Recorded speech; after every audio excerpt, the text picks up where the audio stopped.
What is up, guys? Welcome back to S3M2 Football and welcome to today's football preview video. This weekend, we're getting ready for match day 2 of the English Premier League, so please stick around for me just a little bit as I talk about the fixture that is kicking off the Saturday on the 23rd of August at the Etihad Stadium in Manchester. For this one, Manchester City host Tottenham Hotspur.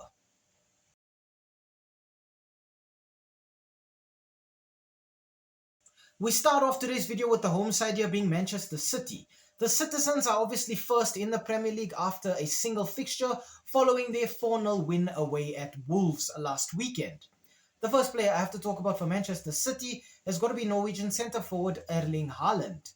In one appearance, Haaland already has 2 goals and he will be operating as the target man for Manchester City. Erling Haaland uses his strength and his physicality, combines it with a lethal eye for goal, and then just gets tons of goals at the end of the season. Pulling the strings in midfield for City, I want to talk about Dutch central midfielder Tiani Reinders. In one appearance, Reinders has 1 goal and 1 assist, so there is 2 goal contributions, and I think he will be the conductor in midfield for Manchester City this season. Reinders will be looking to combine his vision and his passing ability to just inject a bit of creativity into this Manchester City setup. At the heart of the defense for Manchester City, I want to talk about Portuguese centre-back Ruben Dias. In one appearance, he has no goals or assists as yet, but for me, Ruben Dias operates as the defensive rock at Manchester City. Ruben Dias uses his aggression to just add a bit of solidity and leadership to that Manchester City back line. Tactically for the Citizens, Coach Pep Guardiola is going to want his team to play their possession style of football. To that end, I think we will see City lining up in their classic 4-3-3 formation. The name of the game at City is to keep the ball and then make the opposition chase after it. The midfielders will be looking to control the game, picking up the pace or slowing it down, while out wide, creative wingers will be looking to either dribble into the box and take shots or to go out wide and deliver in some crosses for that insatiable centre forward known as Erling Haaland to just be able to get the goals.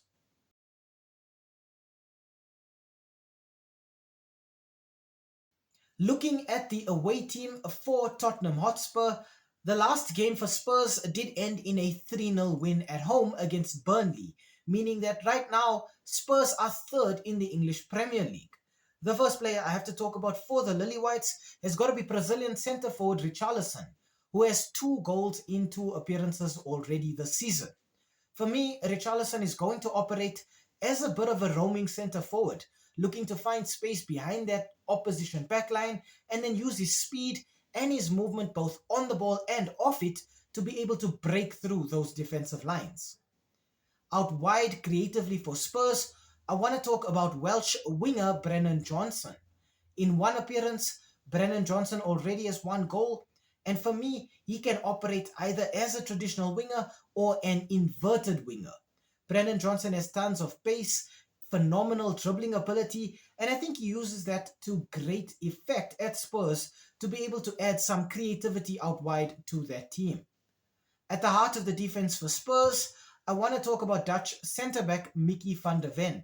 In 2 appearances, Van der Ven already has 1 goal, but he too is the defensive rock for Tottenham. I think Van der Ven brings a bit of strength, aggression and physicality to this Tottenham team that sometimes looks a little fragile at the heart of their defense. Tactically for Tottenham Hotspur, coach Thomas Frank is going to want his team to counter-attack out wide. To that end, I think we will see Spurs lining up in a 4-3-3 formation. The name of the game at Spurs will be to defend deep in numbers, win the ball back as soon as possible, and then just unleash those very quick wingers who are able to leave defenders at 6s and 7s. The front line for Tottenham Hotspur is very fluid and flexible, and they're all able to rotate very effectively. And that means that man marking any of those front players is a major issue for any team right now.